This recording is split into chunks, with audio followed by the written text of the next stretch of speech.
All right, welcome back. Now, today is the first day of the much-publicised strike by the National Union of Metal Workers of South Africa. That's NUMSA. This follows just a week after AMCU members signed an agreement ending a 5-month strike. NUMSA constitutes about 220,000 members, almost 3 times the number of AMCU members.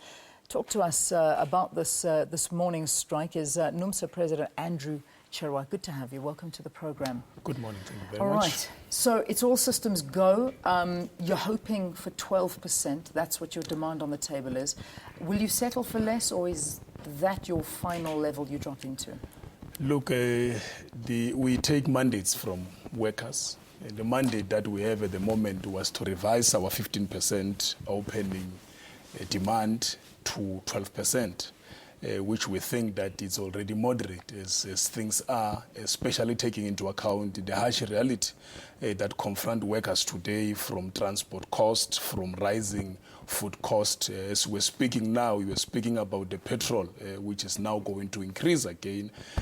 We do know that the burden over the wages which workers are receiving today, that indeed workers are finding it very difficult to make ends meet in this country. In fact, one of the things that we must say is that we have 3 agreements in this sector. We have not striked for the past 3 years because of the collective agreement that we had. And we think that it's important that our strike in this sector must be understood in the context of the agreement that has come to an end this year. And we think that it would be incorrect for anyone to begin to suggest that because AMCU was out on strike, therefore all of a sudden NUMSA is following, then there is a political agenda, when this is nothing else but a strike about demand for workers. The demands to, of course, deal with the colonial structure, wage structure in this country, which our economy, both in mining and manufacturing, has always been growing at an expense of workers' wages, which have been depressed for so long. Even now, as we demand 12%, we know for sure that 12% is not going to be able to deal with issues of equity at workplaces. It's not going to be able to deal with the real situation that you still have a wage structure which is apartheid in nature, which is racial. As we're speaking today, an average worker who is black in this country earns around 2001. And the other one, the counterpart who is white, and 4 times that salary, which is almost 9.5. These are realities that we have not been able to deal with since 1994. As a result, today, the life of workers, in particular those who are black in this country, continue to remain that of before 1994. Yeah.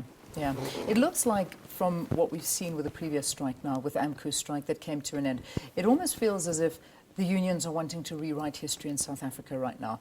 AMCU was the longest protracted strike we've ever had in South Africa. And we're talking 5-6 months. The demands were met to a certain extent.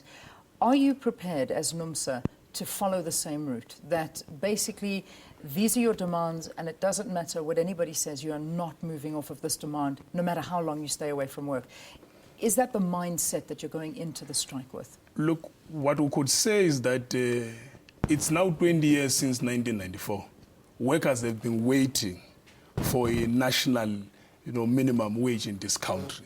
Workers have been waiting to see a change in their conditions of work, to see a change in their conditions of life as a result of them being employed, being able to reap from the wealth that gets created. Workers are learning for the past 20 years that whilst wealth continue to grow, the reality is that the share of wages, the national income, of the workers' share of the national income has not grown at a level in which profit has been growing. In fact, the reality is that the workers' share of the national income has stagnated. Therefore, there's nobody who must tell workers that it is time. Workers themselves are demonstrating in this country that indeed it is time for workers to stand for themselves. It is time for workers to begin to fight for themselves. Otherwise, workers will remain where they are. As to what extent workers are prepared to go, we can't really begin to suggest that we've got answers to that question. This is a matter of seeing where you go and what your workers say Look, to you. That's it's what you're telling it's us. about employers. We think that if employers come back on the table, workers are very reasonable in manufacturing. We're not striking for the first time. We did it in 2011. The strike was very short because employers came to the table, put an offer on the table in which workers were able to look at it, begin discussions, and finally a deal was signed. We think that if workers, if employers on a speedy basis come back to the table, put an offer on the table, which we have already said that we do want 12%. If employers come back and say this is what we could offer, and whatever is it that is reasonable, and we have said as NUMSA that we will not settle for anything that is less than double digit. Then double digits. And so I think employers are clear about that question. The economy, does it not worry you? I mean, we saw the economy going to a very, very low level when the AMCU strike was happening. Look, we are a responsible union. As a responsible union, we're concerned about the economy, like any other citizen of this country who's concerned about the economy. But what we refuse to do is to be blackmailed that workers alone must be responsible for the downturn in the economy.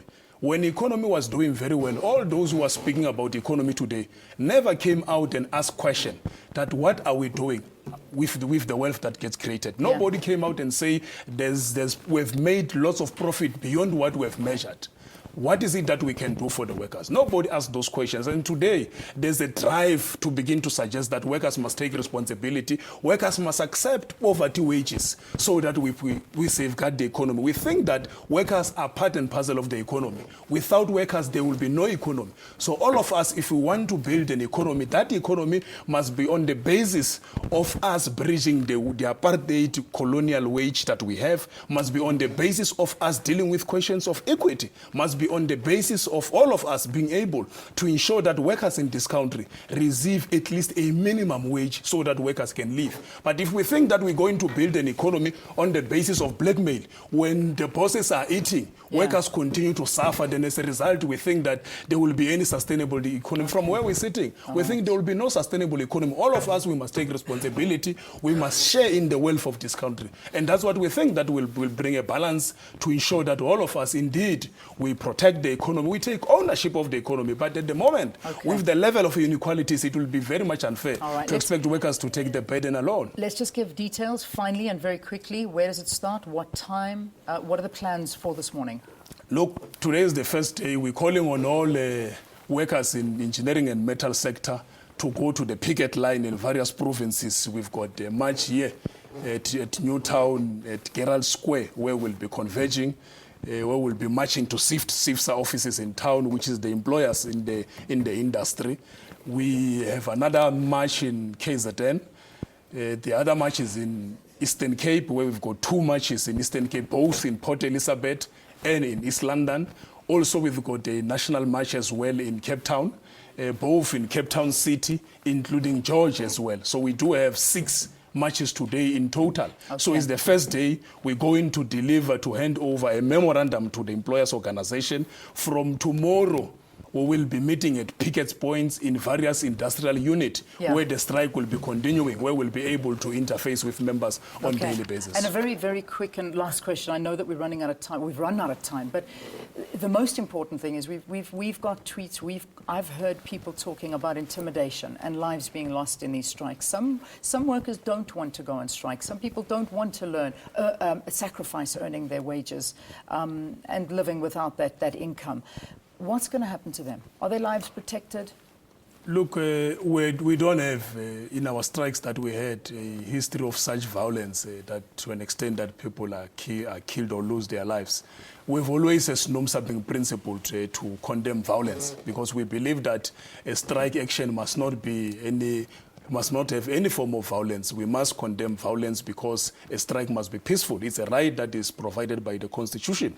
As a result, we have set up a mechanism in place. There are marshals who will be in the forefront of the strike. But also, as we do that, we are not naive to the fact that they are provocateurs. There are people who will be provoking workers, who will be using all manner of things to intimidate workers on the strike too. Because that's what is not spoken about. That other workers also who are going at work are going going at work on the basis of them being intimidated that when they come back, their jobs might be gone when they come back from the strike. So both the intimidation you talk about, I do think that it goes both ways. But as a union, we think that we take full responsibility to ensure that we advise members accordingly. Our marshals lead the strike from behind to ensure that whatever provocateurs who might want to come and want to hijack the strike, which is about legitimate demand of members, who are able to manage those areas. Right. It's an ongoing thing that as a union we try at all costs to ensure that our strikes are violent-free. Let's leave it there. Andrew Chirwa, the president of NUMSA, talking to us here about the strike that begins today. 220,000 members of NUMSA expected to down tools